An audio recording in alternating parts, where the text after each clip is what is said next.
Hello বন্ধুরা, আসসালামু আলাইকুম। আলামিন পোলট্রি ফার্মের আরও একটি নতুন ভিডিওতে আপনাদের সকলকে স্বাগত জানাই। তো আজকে আমাদের মুরগির হচ্ছে 21 দিন বয়স। তো আজকে আমরা এই যে লিটার পরিবর্তন করতেছি। এই যে এখন এই লিটারগুলো চালা হয়েছে। তো এক রুম করে করা হইতেছে, যেহেতু গরমের দিন। গরম যদি না থাকতো, গরম কম থাকলে তাহলে মুরগিগুলো এক সাইড করে আমরা দুই রুম পরিষ্কার করে ফেলতে পারতাম খুব সহজেই।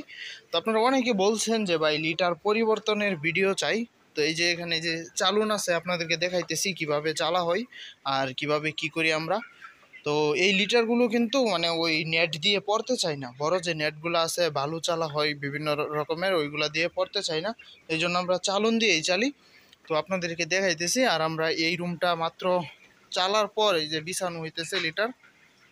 তো আপনারা আরেকটা কথা বলে দেই, আমরা কিন্তু এটা একদিন পরে পরে মানে 30 দিন পর্যন্ত একদিন পরে পরে করি। এটা কিন্তু মানে মাসে 15 বার পরে। তো যদি আপনারা একদিন পরে পরে হিসাব করেন তাহলে কিন্তু 30 দিন পালি, 27, 28 থেকে 30 দিন সর্বোচ্চ। তো এই সময়ের মধ্যে আমাদের 15 বার চালা পরে কারেন্ট চলে। তো এখন ওই সাইডের মুরগিগুলা এইখানে বিছানো হয়ে গেছে, এখানে বিছানো কমপ্লিট হয়ে গেছে। ওই মুরগিগুলো এই পাশে নিয়ে আসার পর আমরা ওই রুমের কাজ শুরু করব। তো কারেন্ট চলে গেছে, জেনারেটর চলতেছে, এই জন্য মানে একটু নয়েজ আসতে পারে।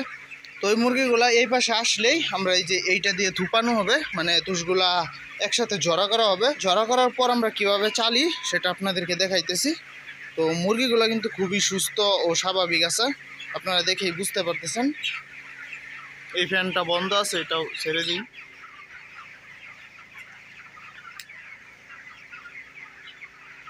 এখন কিন্তু প্রচণ্ড গরম পড়ছে, এই গরমের মধ্যে কিন্তু আমরা কাজ চালিয়ে যাইতেছি।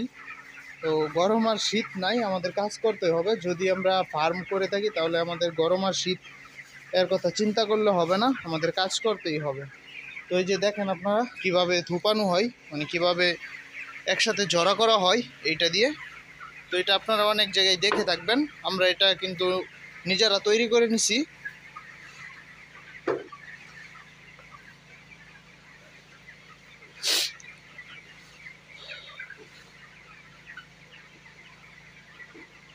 আর আপনারা যদি মানে 2-3 দিন বা এক সপ্তাহ পরে চালেন তাহলে কিন্তু এইটা দিয়ে কাজ হবে না, তখন কিন্তু মানে ফ্লোরের সাথে লিটারটা লেগে যায়।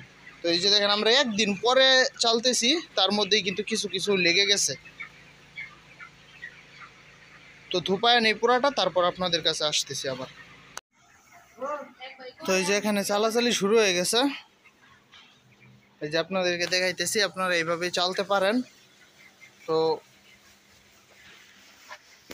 এই চালনগুলো দিয়ে খুব ভালোভাবে চালা হয়। এই যে দেখেন মানে একটা গুঁয়ো পড়তেছে না, সব তুষ পড়তেছে ভালো ভালো। তো আমরা এইভাবেই চালি। আর এই যে মুরগিগুলা এখানে দিয়ে বেড়া দেওয়া হয়েছে, কারণ ওই পাশেরগুলা এই পাশে চলে আসে। তবু এই যে কয়েকটা আছে, মানে মুরগি কিন্তু একেবারেই মানে কথা শুনে না। আর এই কাগজ দিয়ে নাড়া দিলেও মানে যেতে চায় না। আর এই যে এই পাশে কয়েকটা আছে। তো এইভাবে আমরা চালি প্রতি একদিন পর পর, কারণ একদিন পর পর চাললে এই যে দেখেন কত বড় বড় মানে গু হয়ে গেছে। একদিন পর পর না চাললে লিটার থেকে অনেক বাজে দুর্গন্ধ আসে, মানে গ্যাস হয়ে যায়, অ্যামোনিয়া গ্যাস হয়ে যায়। তারপর কিন্তু মুরগির ঠান্ডা লেগে যায় এই গ্যাস থেকে। আর এই গ্যাসের কারণে যদি একবার মুরগির ঠান্ডা লেগে যায় তাহলে কিন্তু সেই ঠান্ডাটা মানে ভালো হয় না, খুব সহজে ভালো হয় না। তো আপনারা একদিন পরে পরে চেলে দেওয়ার চেষ্টা করবেন যদি মুরগি বেশি থাকে। আর যদি মুরগি কম থাকে তাহলে আপনারা একটু দেরিতে চাললেও সমস্যা হবে না। তো এইভাবে আমরা চালি। তো আমাদের চালাচালি পুরো শেষ হোক, তারপর আমরা আসতেছি আপনাদের। সো গাইস, এইমাত্র এই রুমটা মানে পুরোপুরি চালা শেষ হইলো। চালতে কিন্তু অনেক সময় লাগে চালুন দিয়ে। তো চালার পরে যে আমরা চুন দিতেছি এখানে, তো চুন দেওয়া হইতেছে কারণ লিটারে যাতে গ্যাস না হয়। তো লিটারে গ্যাস না হওয়ার জন্য কিন্তু এক ধরনের পাউডার পাওয়া যায়। তো আপনারা চুনের বদলে এসিআই PLT নামে একটা পাউডার পাওয়া যায়, সেটাও আপনারা ব্যবহার করতে পারেন। আরও বিভিন্ন কোম্পানির বিভিন্ন নামে পাউডার পাওয়া যায়। তো সেইগুলা ব্যবহার করার চেয়ে আমার মনে হয় চুন ব্যবহার করাই ভালো।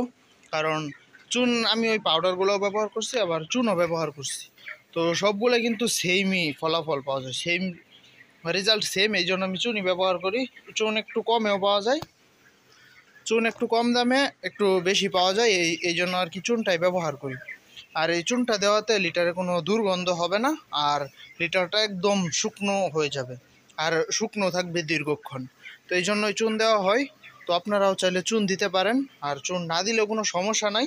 আপনারা লিটার চেলে তারপর নতুন কিছু তুষ মিশিয়ে তারপর দিয়ে দেবেন। তো এই লিটারটাতে যেহেতু আমার এখানে অনেক লিটার দেওয়া আছে, এই জন্য আমরা নতুন লিটার মিক্সকার করি নাই, চুন দিয়ে দিছি। আর যদি লিটার কম থাকতো তাহলে অবশ্যই আমরা নতুন লিটার এখানে দিতাম। ওই যে বস্তাগুলা ভরা আছে ওইখানে অনেকগুলো লিটার এনে রাখছি, কারণ সব সময় এই তুষগুলা পাওয়া যায় না। তাছাড়া দামও মানে বেড়ে যায়, কমে যায়, নানান রকম সমস্যা হয়, এই জন্য মানে স্টোর করে রাখছি। আর এখানে চুন দেওয়া কমপ্লিট, তো এই ঘরটাও বিছিয়ে দেওয়া হোক। তারপর পুরোপুরি চালার পর পুরো পোলট্রিটার কি একটা মানে লুক আসে সেটা আমি আপনাদেরকে দেখাইতেছি। তো চালা শেষ হোক, তারপর আপনাদের সাথে আবার দেখা হবে। তো ফ্রেন্ডস, অবশেষে আমাদের সব কাজ সম্পন্ন হলো। আর এখন দেখেন মুরগিগুলোর কী অবস্থা। মানে যখন পরিষ্কার করা হয়, পোলট্রি পরিষ্কার করা হওয়ার পর মুরগিগুলোকে দেখতে খুব ভালোই লাগে। আর কিছুক্ষণ পরে আবার যদিও আগের মতোই সব কিছু করে ফেলবে, তবুও তো অন্তত কিছুটা হলেও পরিষ্কার করা হয়। এভাবে আমরা পরিষ্কার করে থাকি। আর আপনারা যারা নতুন আছেন তারা এই ভিডিওতে দেখানো পন্থা অবলম্বন করে আপনারা পোলট্রি পরিষ্কার করতে পারেন। তো আপনারা আপনাদের পোলট্রি যত পরিষ্কার রাখতে পারবেন ততই মুরগি ওজন আসবে, ততই আপনারা প্রফিট পাবেন। আর নয়তো আপনারা কোনো প্রফিট পাবেন না। মুরগির সারা মাস অসুখ লেগেই থাকবে, আপনি ঔষধ খাওয়াবেন কিন্তু ঔষধে কোনো কাজই হবে না। আপনার লিটারে যদি সমস্যা থাকে তাহলে আপনি যত ওষুধই খাওয়ান আপনার কোনো কাজই হবে না, শুধু শুধু ঔষধ খরচ হবে। আর আপনি যত বড় ডাক্তারই দেখান না কেন, আপনার লিটারে সমস্যা থাকলে আপনার মুরগি অসুস্থই থাকবে, মুরগি কখনোই ভালো হবে না। তো এই জন্যই সর্বপ্রথমে মুরগি পালন করতে হলে অবশ্যই আপনাকে লিটারটা সর্বপ্রথম পরিষ্কার রাখতে হবে, স্বচ্ছ রাখতে হবে। তো এই যে দেখেন লিটারগুলো একদম মানে একদম শুকনো এরকম রাখতে হবে আপনাকে, ভিজা সেটা রাখলে হবে না। তো আজকের ভিডিওটা এ পর্যন্তই, দেখা হবে অন্য কোনো ভিডিওতে অন্য কোনো টপিক নিয়ে। সকলে ভালো থাকবেন, সুস্থ থাকবেন, আল্লাহ হাফিজ।